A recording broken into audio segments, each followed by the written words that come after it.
डुमरी तोपचांची का लड़का होता ना तो सीईओ को लेके बाजार में फेंक देता।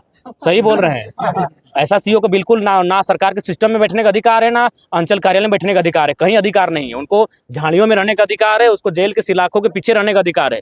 और आज हम ये कह रहे हैं, यही इसीलिए हम बार बार कह रहे हैं बोल्ड सांसद चुनिए, कसम से बोल दे रहे हैं। अगर जयराम महतो गिरिडीह लोकसभा चुनाव जीतता ना तो उसका प्रभाव रांची में दिखता। और सही बोल रहे हैं, अगर गिरिडीह हम जीत जाते ना तो सीईओ का औकात नहीं रहता। आज जब हम चुनाव, आज आपको बता जो मामला हाँ बिल्कुल, ये बिल्कुल उस सीईओ को बर्खास्त करना चाहिए। उसका सारा जो सीईओ के पीरियड में जितना पैसा सैलरी मिला है सबको जब्त कर लेना चाहिए। उसको वापस उसी हाल में छोड़ देना चाहिए जिस हाल में उसने सीईओ बनना प्रारंभ किया था। बिल्कुल ये बहुत गलत है। आपसी रंजिश के कारण एक छात्र के भविष्य को वो खा जाता है। अब बताइए, लोग कहते हैं कि मैंने आज के युवा भटक जा रहे हैं, आज के युवा अपराधी तत्वों में चले जा रहे हैं। अगर दूसरा, खैर वो लड़का पता नहीं क्या क्या नहीं किया, अगर हमारे तरफ कर रहे हैं, चंद्रपुरा में एक प्लांट आया है, वो कब केस को जारी किया पता है? जब चुनाव का रिजल्ट आ गया उसने 5 तारीख को केस किया लड़का ऊपर।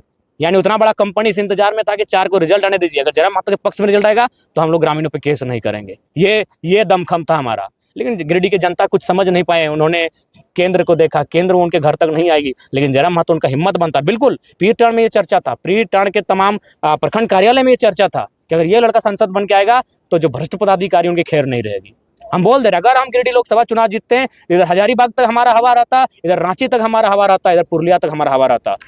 जिस तरह से देखा जाए तो आप पूरे झारखंड को रिप्रेजेंट करते हैं, तो कहीं ना कहीं अगर वहाँ का भी मामला आया है तो कहीं ना कहीं आप भी बिल्कुल संज्ञान में लेंगे। हम सुबह से खोज रहे हैं, हम लगातार हम रांची के साथियों से संपर्क कर रहे हैं। जैसे सीईओ का नंबर लगे क्लास तो जरूर लगाएंगे।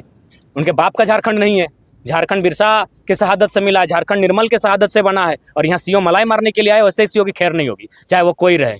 लड़ाई आर पार की लड़ने के लिए आए हैं। नहीं तो अगर हमको सांसद विधायक बनना होता तो हम किसी पार्टी में चल जाते, सांसद भवन में हमारा अभी मतलब शपथ ग्रहण होता। हम आए हैं झारखंड के लोगों के जो डर है उस डर को बदलने के लिए, और लिख दिए जिस दिन हम लोग चुनाव जीतेंगे ऐसे भ्रष्टाचारी लोगों का कहीं जगह नहीं होगा, झाड़ियों के पीछे होंगे वो। मतगणना केंद्र के दिन, जिस दिन मतगणना हो रही थी, मतगणना जिस दिन हो रही थी, उस दिन आपके जो समर्थक थे, कहा गया कि जयराम के समर्थक जो है। देखिए, सबसे पहला बात देखिए, वहाँ पहला बात, हम शुरू सुबह से लेकर शाम तक हम अंदर थे। हम एक प्रत्याशी थे और सुबह से हम शायद पहला प्रत्याशी थे जो एक एक राउंड का हाल स्वयं ले रहा था। हम एक एक राउंड का हाल ले रहे थे, हम माइक का भी सुन रहे थे, हम पर्ची में भी जाके क्या बन रहा है, एक एक बूथ से क्या आ रहा है, एक एक बूथ की बात मैं कर रहा हूँ, एक एक ईवीएम का हम हाल ले रहे थे। तो हम दिन भर अंदर थे, बाहर क्या हुआ उसकी हमें अभी तक जानकारी नहीं मिल पाई है। लेकिन हाँ, कुछ ये मालूम चला उसमें सभी जो राजनीतिक दल हैं सबका थोड़ा मोड़ा योगदान है, सबका थोड़ा मोड़ा रोल है। लेकिन चूंकि दाग किधर लगा, जयराम महतो पर क्यों लगा, न जेएमएम सरकार में है, आसू के सांसद जीत चुके हैं तो उन पर तो लोग कोई सवाल करेगा नहीं। तो ये केवल और केवल एक भ्रम है।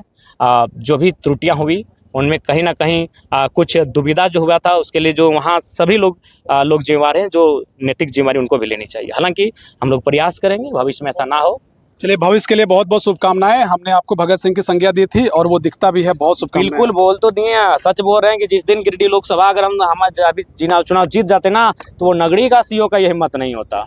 हम चुनाव सांसद बनने के लिए मलाई खाने के लिए नहीं आए हैं। हम छात्रों जो डरे समय छात्र उनको हिम्मत देने के लिए आए हैं। जिस दिन हम किसी सीट से चुनाव जीतेंगे वहाँ छात्र चाहे किसान रहे, वो थाना में जाने के लिए डरेगा नहीं, वो बीडीओ के कार्यालय में जाने के लिए नहीं डरेगा। हम उनको निडर बनाने के लिए आए। अगर हमको चुनाव जीतना होता, बहुत बहुत बिजली विभाग रहे चाहे जो रहे, किसी को नहीं बख्शेंगे। सवाल मुझे याद आ रहा है कि जो भी आपको वोट किए हैं वो अदर पार्टियां हैं, उसको टारगेट कर रही है और जहां जिसको मिल रहा है वहां पे उनका बदला ले रही है। तो उन तमाम लोगों को आप क्या कहना चाहेंगे? देखिए, हम यही कहना चाहेंगे, जो भी राजनीतिक दल हैं आप लोग अपना काम कीजिए। वोट नहीं किए उनको दिल को जीतने का प्रयास कीजिए। ये राजनीति नहीं है, नफरत की राजनीति ना करें, द्वेष की राजनीति ना करें। अरे हम तो हारे हुए प्रत्याशी हैं, सो हम उन लोगों का काम कर रहे हैं जो लोग हमको वोट नहीं किए। तो आप तो जीते हुए प्रत्याशी हैं, ये नफरत की राजनीति ना करें, बूथ देखकर वो राजनीति ना करें कि किस बूथ से वोट आया नहीं आया। चलिए बहुत